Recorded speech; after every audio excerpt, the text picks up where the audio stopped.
اومدیم که آبی ناتورال واتر گیم با فوتبال. اینا نمیگذارین. هدیه ما مشکله. 3 4 no not what it is that show هذا ماي water how many piece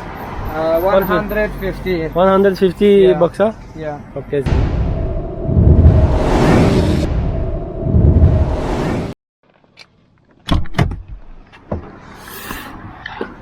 السلام عليكم ورحمة الله وبركاته. مشاهدینانی دوست عزیز و گرامی، از ما آمدیم اینجا به استادیوم فوتبال و امروز ما داریم فوتبال.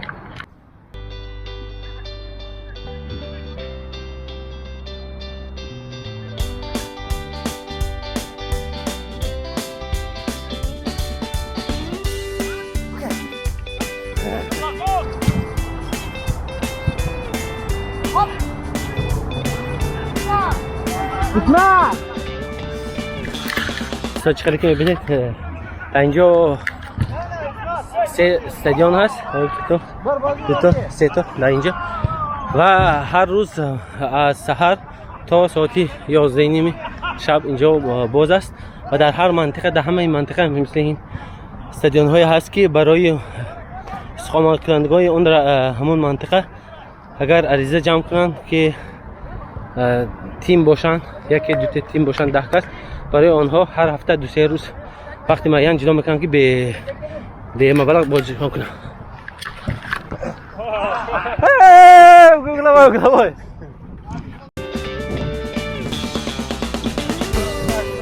اوکی اوکی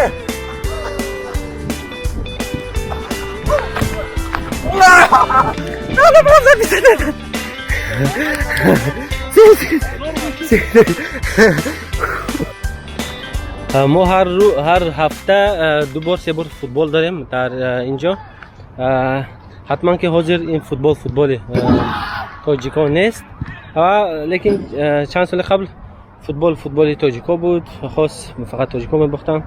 فوتبال خاص ازبکا بود، ازبکا جدا می‌باختن و فوتبال اوکراینسا و روس‌ها جدا بود. حاضر باشد همه یک، یعنی بازی SNG هم گفته میشد این بازی، برای اینکه هم از قزاقستان، هم از اوکراین، هم از روسیه، من از تمام دولت های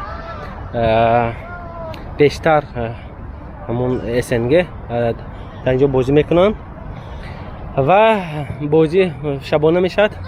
فقط بازی وقتی که تا از ایون شد، بعد از ایون تا ماهای آخر سپتامبر گرم میشد، برای همین یا در یگان بناهای مخکم بازی میشد یا بازی تقریبا 2 ماه 3 ماه تابستان سخت گرم بازی نمیشد و دیگه وقت تمامی زمستان چقدر که میبینید حاضر باد هوا تقریبا 27-28 گرادوس گرم است. داریم بازی میکنیم 2 تیم تقریبا 2 ساعت.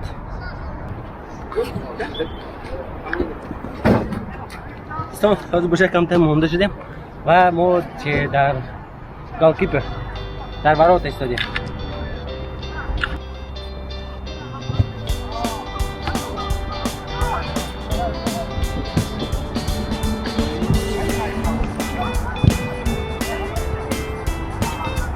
دوستان عزیز گرامی، با نشان دادین این بازی خواستم که این هم برای یک چیات متوجه برای آنها که نوبسته از چی کاری که در حیاتشون میکنن، با بیزنس مشغول هستن، با کار در یگان وظیفه، حتما همیشه با سپورت و همچون خواستن بازی هایی که مثل فوتبال و تنیس و والیبال این چیزا حتما وقت جدا نکنید، بهانه نیابید و همیشه در چی کاری که باشد حتما برای دم دادن معاینه و هم برای لیاقت جسمانی پیش بردن و برای بخواد بودن از تمام ویروس ها و کسلی ها همیشه بازی کنید.